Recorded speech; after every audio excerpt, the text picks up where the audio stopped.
오늘의 주요 뉴스입니다. 14일 0시 기준 전국의 코로나19 신규 확진자가 1,940명을 기록한 가운데 경기 지역은 690명, 인천 지역은 142명의 신규 확진자가 발생했습니다. 아파트 값이 크게 오르는 사이 빌라에까지 가격 상승이 옮겨가고 있습니다. 재개발 기대감까지 붙어 서너 달 만에 수천만 원씩 올랐습니다. 부천에 과거와 현재, 문학과 예술이 공존하는 문화 둘레길이 있습니다. 주말 나들이 장소로 인기를 얻고 있어 찾아가 봤습니다. 임금 교섭 결렬로 운행 중단 위기에 놓였던 경기도 공공버스가 일단 정상 운행됩니다. 협상 조정은 다음 달 다시 이어집니다.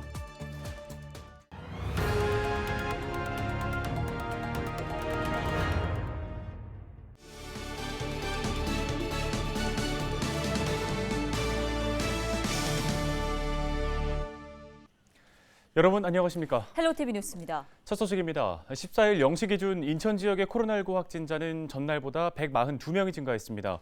부평 지역의 신규 확진자 수는 33명, 계양 지역의 신규 확진자 수는 6명인데요. 사망자도 2명 발생했으며 14일 현재 인천 지역의 코로나19 누적 사망자 수는 96명으로 집계됩니다. 14일 0시 기준 경기 지역의 코로나19 신규 확진자 수는 690명인데요. 이 중에 부천 지역의 신규 확진자 수는 43명, 김포 지역의 신규 확진자 수는 14명입니다.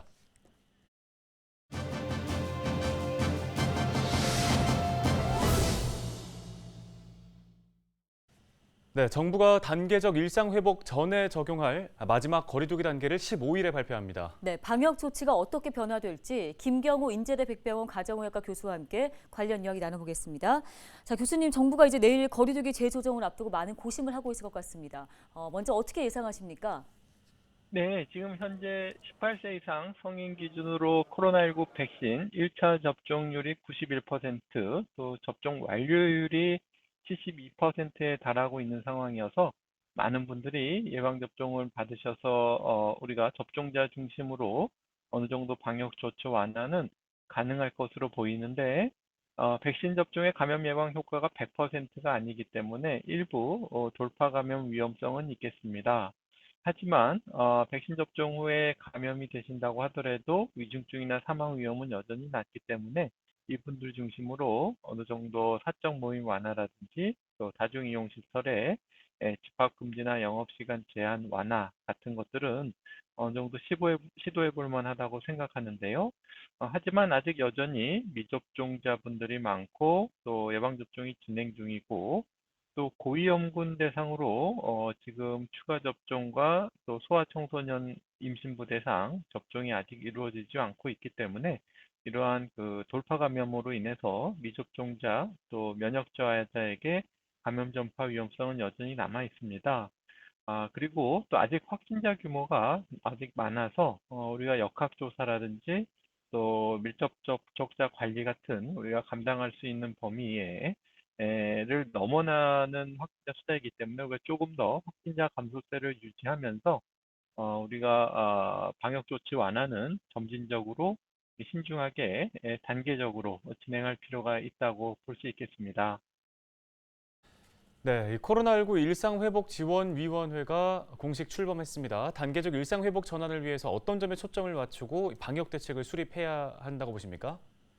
네, 우선 그 단계적인 회복이 중요하겠습니다. 아직 예방접종이 진행 중이고 또 의료 대응 체계도 아직은 정비 중이라서 예를 들면은 재택치료라든지 또 우리가 열이 나고 기침이 나도 지장 없이 진료받을 수 있도록 동네에 호흡기 전담 클리닉 같은 것이 설치돼서 동선과 진료 공간이 분리된 진료실 설치 같은 것들이 좀 더 이루어져야 되겠고요. 또 우리가 이제 포용적으로 우리가 취약계층, 기저질환이나 고령층의 어르신들, 또 사회 경제적으로 또 취약하게 되는 분들, 그러니까 교육과 돌봄 같은 것들이 받기 어려운 분들 같은 경우를 잘 보살피고 또 특히 이제 중저소득 국가에서 온 외국인 근로자분들이 백신 접종률이 낮기 때문에 이분들에게 우리가 적극적으로 백신 접종을 하면서 회복을 해 나가야 되겠고요. 또 우리가 감염병에 대해서 감염자에 대해서 어떤 낙인이나 편가르기 없이 또 백신 패스제가 도입되면서 미접종자분들에 대한 어떤 차별이나 낙인 같은 것이 없이 포용적으로 또 국민과 함께 서로 합의점과 대안책을 찾아가는 과정이 또 매우 중요하다고 할 수 있겠습니다. 네, 오늘 관련 도움 말씀은 여기까지 듣겠습니다. 인제대 백병원 가정의학과 김경우 교수였습니다. 다음 소식입니다. 인천 지역의 아파트 가격은 지난해 초부터 가파른 상승 흐름을 이어오고 있는데요. 높아진 가격과 부동산 규제에 더해서 최근에 금리 인상 등으로 이 상승세도 잠시 주춤한 모습입니다. 네, 그런데 이번에는 빌라로 관심이 모이고 있습니다. 아파트에 비해서 상대적으로 낮은 가격, 그리고 재개발 기대감 등으로 거래가 늘고 있는 건데요. 불과 서너 달 만에 매매가가 수천만 원씩 오르는 현상도 나타나고 있습니다. 김진재 기자가 현장 취재했습니다. 지난해와 올해 가파른 상승을 이어온 인천 지역 아파트 가격. 최근 이런 분위기가 빌라 시장으로도 옮겨가고 있습니다. 올해 1월부터 8월까지 인천 지역 아파트 거래량은 3만 7천여 건으로 지난해보다 22% 줄었습니다. 이와 반대로 다세대 주택 거래량은 올해 2만 3천여 건을 기록해 지난해보다 37% 늘었습니다. 거래량 증가와 함께 가격도 뛰었습니다. KB국민은행의 주택가격 동향 조사 결과 인천의 연립주택 매매 가격은 올해 1월부터 8월까지 7.37% 상승한 것으로 나타났습니다. 특히 계양구의 경우 이런 현상이 더 두드러집니다.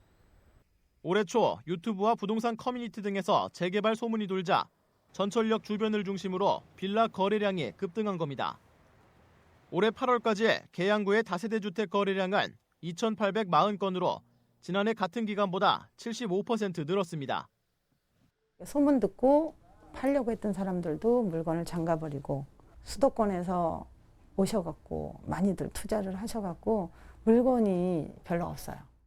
이런 상황 속에서 일부 빌라의 경우 서너 달 만에 매매가가 수천만 원씩 오르는 현상도 나타나고 있습니다. 계산동 한 빌라의 경우 지난 4월 1층과 3층 매물이 각각 7,500만 원과 6천만 원에 거래됐는데 4개월 뒤 같은 층의 매물이 모두 1억 1천만 원에 거래됐습니다. 지은 지 30년 이상 된 빌라 가격이 불과 4달 만에 2배 수준으로 오른 겁니다. 올해 8월 인천 지역 아파트의 평균 매매 가격은 1년 전보다 9천만 원 오른 약 4억 1,600만 원. 아파트 가격이 급등하자 내 집 마련을 꿈꾸는 수요자와 투자자들이 빌라로 눈을 돌리고 있습니다. 헬로티비 뉴스 김진재입니다. 임금 교섭 결렬로 운행 중단 위기에 놓여 있던 경기도 공공버스가 일단 정상적으로 운행됩니다. 경기 지역 자동차 노동조합은 경기지방노동위원회에서 협상을 벌인 끝에 조정을 취하하기로 하고 버스를 정상 운행한다고 밝혔습니다. 하지만 협상이 최종 타결된 건 아니라며 다음 달 재조정 신청에 나서겠다고 덧붙였는데요. 노조 측은 서울, 인천 지역 준공영제와 비교해 월 52만 원 적은 임금 격차를 해소하고 민영제 버스에도 1일 2교대 근무 방식을 적용해야 한다며 조정을 신청했습니다. 코로나19의 영향으로 밀집된 장소보다는 밖에서 나들이를 즐기는 분들 많으실 텐데요.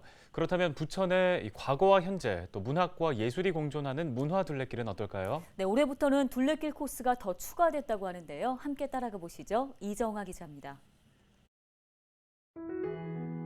빛바랜 전철역의 모습부터 옛 시가지에서 버스가 오가는 풍경, 좁지만 정겨운 동네 골목길까지 오래전 부천 시내 곳곳의 모습입니다. 지금은 그림으로만 남아있는 기억들, 문화 둘레길에서 잠시나마 만날 수 있습니다.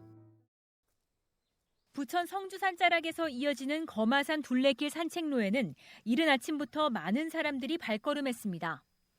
부천 소사내음길의 첫 관문, 활력이 넘칩니다. 산책하기도 하고 공원 이용하는 사람들이요 전부 운동하기가 좋아요. 걷는 그러한 공원이 돼가지고 상당히 이용을 많이 하고 있습니다. 경인선이 지나는 길목이자 송내동, 심곡본동 등을 중심으로 이어진 소사내음길. 발길 닿는 대로 걷다 보면 펄벅부터 정지용까지 생전 부천과 인연이 깊었던 문인들을 차례로 만날 수 있습니다. 소사 지역 도시재생 사업으로 조성된 정지용 향수길에는 시인의 작품 세계가 고스란히 녹아 있습니다. 원미권역으로 넘어오자 도심을 가로지르는 하천이 눈길을 끕니다. 일부가 생태하천길로 복원된 심곡천길을 따라 걷다 보면 가을의 정취를 물씬 느낄 수 있습니다. 맑은 물에는 작은 생물들이 서로 삶의 터전을 읽었습니다. 잘 해놨죠. 보기도 좋고. 이게 이런 길이 없으면 노인네들이 어떻게 노인네들이 걷겠어요. 그런 거 보면은 잘 해놓은 거라고 나는 생각해. 부천의 대표 번화가 가운데 한 곳인 대학가도 주요 코스에 포함됐습니다. 부천 문화둘레길은 기존 도시숲길, 마을 이음길에 더해 소사와 원미권도 완성되며 전체 31km 구간으로 늘어났습니다. 길 위에서 부천의 도심과 자연을 한 번에 만나볼 수 있게 된 겁니다. 요즘 코로나 때문에 실내 활동보다는 실외 활동이 선호되고 있는 상황인데요. 문화둘레길은 멀리 가지 않고 가까운 곳에서 산도 즐길 수 있고 천도 따라갈 수 있고 골목길도 구경하고 의미가 있는 둘레길이라고 생각을 합니다. 도심 따라 문화둘레길로 촘촘하게 이어진 부천의 명소들이 시민들에게 가을날 휴식을 선사하고 있습니다. 헬로티비 뉴스 이정화입니다. 네, 둘레길 하면 트레킹이 먼저 떠올랐었는데 부천에는 문화둘레길이라는 게 있네요. 그러니까요. 둘러보면 사실 주변에 참 좋은 곳들이 많은데 무심코 지나쳐버리면 너무 아쉬울 것 같습니다. 네. 또 가을이고 산책하기 참 좋은 때니까 건강하게 또 운동도 할 겸 산책 나가보시는 건 어떨까 싶습니다. 네, 다음 주에 기습 추위가 찾아온다고 하죠. 더 추워지기 전에 지금이 딱 좋을 때 같습니다. 올해 가을을 추억할 수 있게 또 사진 한 장쯤 남겨두는 것도 좋을 것 같습니다. 네.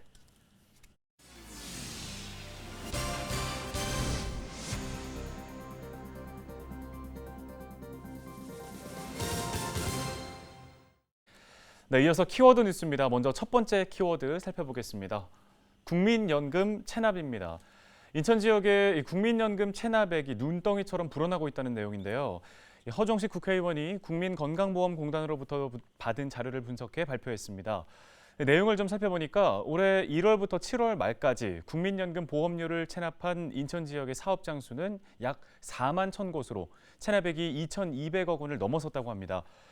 특히 허종식 의원은 이는 작년 한 해 동안 발생한 체납 규모에 육박한다며 코로나19 2년 차를 맞아서 인천 지역의 경제가 직격탄을 맞은 것으로 분석된다고 밝혔습니다. 체납 사업장을 규모별로 살펴보면 5인 미만 사업장이 전체의 79.5%로 가장 많았는데요. 우리 지역이 코로나19로 얼마나 어려움을 겪고 있는지 확인할 수 있는 데이터였습니다. 네, 두 번째 키워드 살펴보겠습니다. 실향민입니다. 자, 인천시가 실향민들의 아픔을 달래기 위해 강화 망향배를 시범적으로 운항했다는 소식입니다. 강화 망향배는 강화 성모대에서 출발해 그동안 통제돼 있던 교동대교 인근 수역까지 올라갔습니다. 배에 탑승한 실향민들은 멀리서나마 고향을 바라보고 만날 수 없는 가족들에 대한 그리움을 달랬는데요. 강화 망향배는 14일과 15일 이틀간 시범적으로 운행합니다. 망향배가 운항한 한강하구는 정전협정 당시 민간 선박의 항행이 가능하도록 정한 중립수역인데요. 하지만 남북 간의 군사적 대립으로 민간 선박의 운항이 막혀 있는 상황입니다. 현재 인천시와 정부는 이 한강하구를 평화수역으로 조성하는 방안을 추진 중인데요. 한강하구를 통해 남과 북을 오가는 그날이 하루빨리 왔으면 좋겠습니다. 예, 다음 키워드, 사람 살린 하임리히법입니다. 인천 강화소방서의 한득수 의용소방대원이 하임리히법으로 시민을 살렸다는 소식입니다. 한 식당에서 식사 중이던 남성이 호흡 곤란을 호소합니다. 함께 있던 일행들이 도움을 요청했는데요. 이 식당의 주인인 한득수 대원은 손님에게 다가가 응급처치인 하임리히법을 실시합니다. 수차례 복부를 압박한 끝에 다행히 남성은 목에 걸린 음식물을 뱉으며 의식을 되찾았는데요.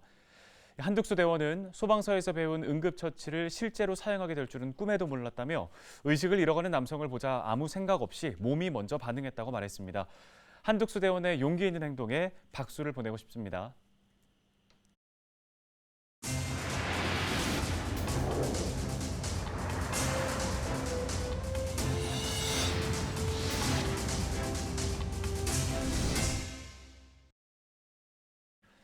네, 헬로티비 뉴스, 저희가 오늘 준비한 소식은 여기까지입니다. 네, 시청해주신 여러분 고맙습니다.